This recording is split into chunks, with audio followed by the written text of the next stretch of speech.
News 24/7 Bangla TV.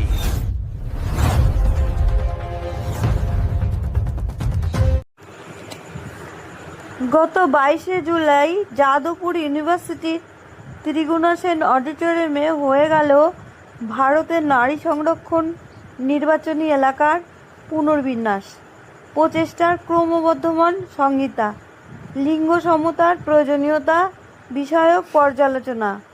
আয়োজক Lions Club of Calcutta City of Joy, সহযোগিতায় ভোকালস ভালিক্স। মূল বক্তব্য রেখেছিলেন মাননীয় বিচারপতি আইপি মুখার্জি, প্রাক্তন প্রধান বিচারপতি মেঘালয় হাইকোর্ট, চেয়ারম্যান পশ্চিমবঙ্গ মানবাধিকার কমিশন, অধ্যাপক উদয় শঙ্কর আরজিএস আইটিআই খড়গপুর, অধ্যাপক অর্চিন কুন্ডু উপাচার্য সিকিম ন্যাশনাল ইউনিভার্সিটি, অধ্যাপক সরফরাজ আহমেদ খান আইনের অধ্যাপক। লায়ন্স ক্লাবের তরফ থেকে আজকের এই নারী সুরক্ষা নারী সমতা নিয়ে যে প্রোগ্রাম হচ্ছে, এটা নিয়ে যদি একটু বলেন ডিটেলস।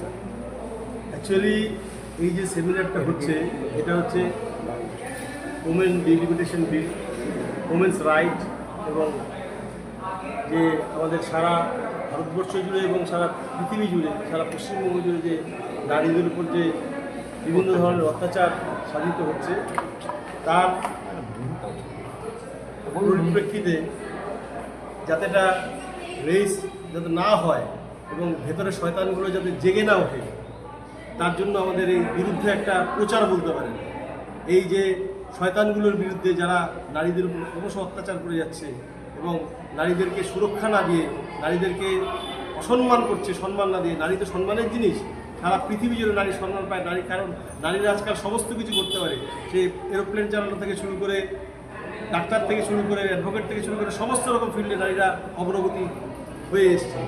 আমাদের উদ্দেশ্য হচ্ছে নারীদের নিয়ে কাজ করা এবং যাতে নারীদের সুরক্ষা যাতে বিঘ্নিত না হয়, তার জন্য আমরা যে এটা বলতে পারি না আন্দোলন, এই আন্দোলন আমরা করে চলেছি। Lions Club of Kolkata 322C1 মানে সিটি অফ জয় ডিস্ট্রিক্ট 322C1-এর ছত্রছায়ায় দাঁড়িয়ে এটা আমাদের একটা মোশন, এই মোশন আমরা এনেছি এবং এই আন্দোলন আমরা করছি। এই আন্দোলনগুলো যাতে সাকসেসফুল হয়, তার জন্য এটা আমাদের হচ্ছে ফার্স্ট স্টেপ। এরপর আমরা বিভিন্ন ধরনের কাজ করা শুরু করেছি এবং আমাদের অলরেডি একটা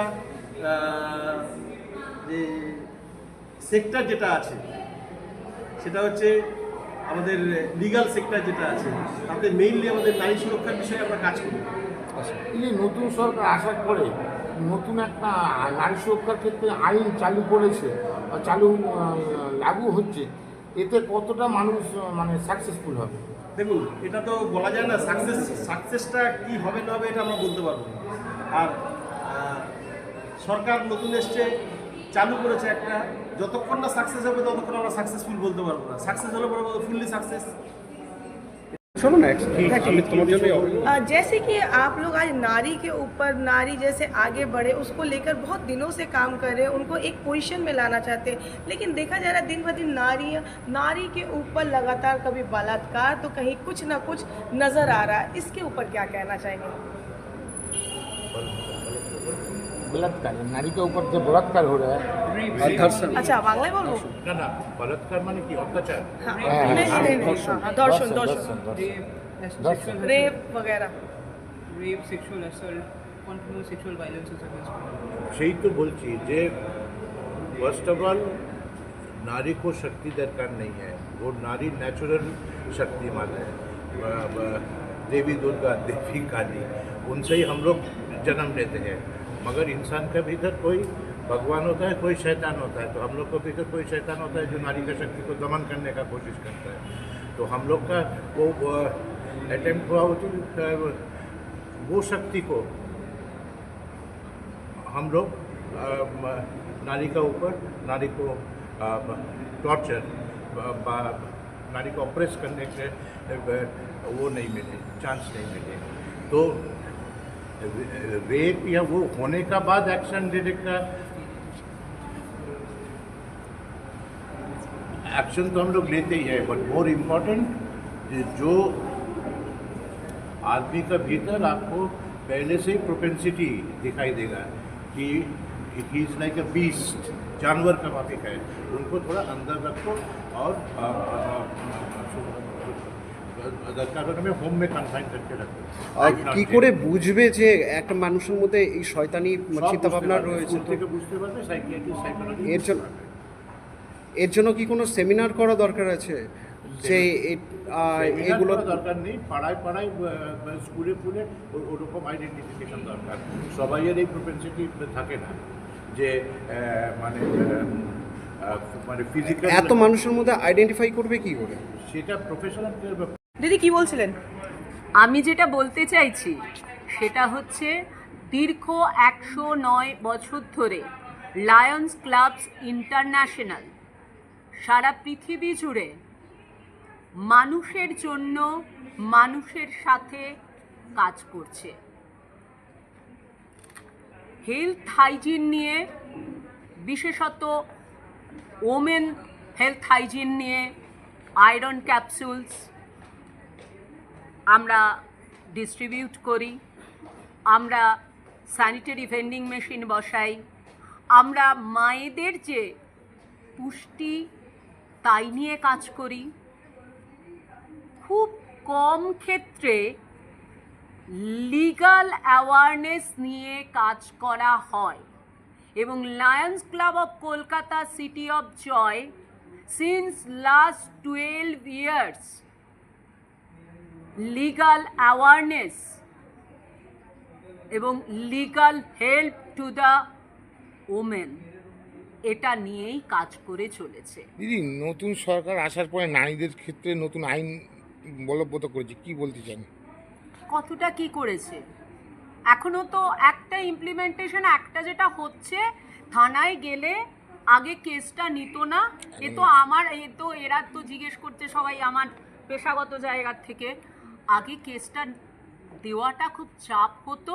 কমপ্লেন দিয়ে আমরা অনেক ক্ষেত্রেই দেখতাম আমাদের নির্যাতিত মহিলারা ঘুরে ঘুরে ফেরত চলে আসতো। বিভিন্ন ক্ষেত্রে নির্যাতিত, তার গার্হস্থ্য হিংসার কেউ শিকার, কেউ সামাজিক হিংসার শিকার, কারুর ওপরে ফিজিক্যাল অ্যাসাল্ট হচ্ছে, ধর্ষিতা হচ্ছেন।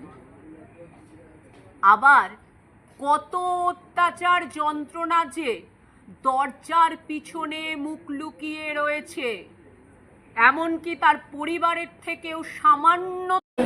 নারী শক্তির উপরে আজকে এখানে যে সেমিনার হলো, কি বলবেন?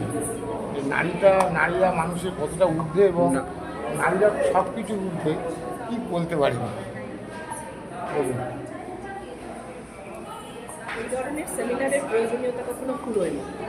আর ক্যামেরা তাকিয়ে নারীরা সব কিছুর মধ্যে এটা তো মানতে পারবো না, কারণ আমাদের এখন পর্যন্ত, যেটা আমি শুরুতেই বললাম, যে আমরা সব থেকে প্রিক্যারিয়াস সিটিজেন। এখনও পৃথিবীর কোনো আইনে মেয়েরা কিন্তু এখনও ইকুয়ালিটি পায়নি।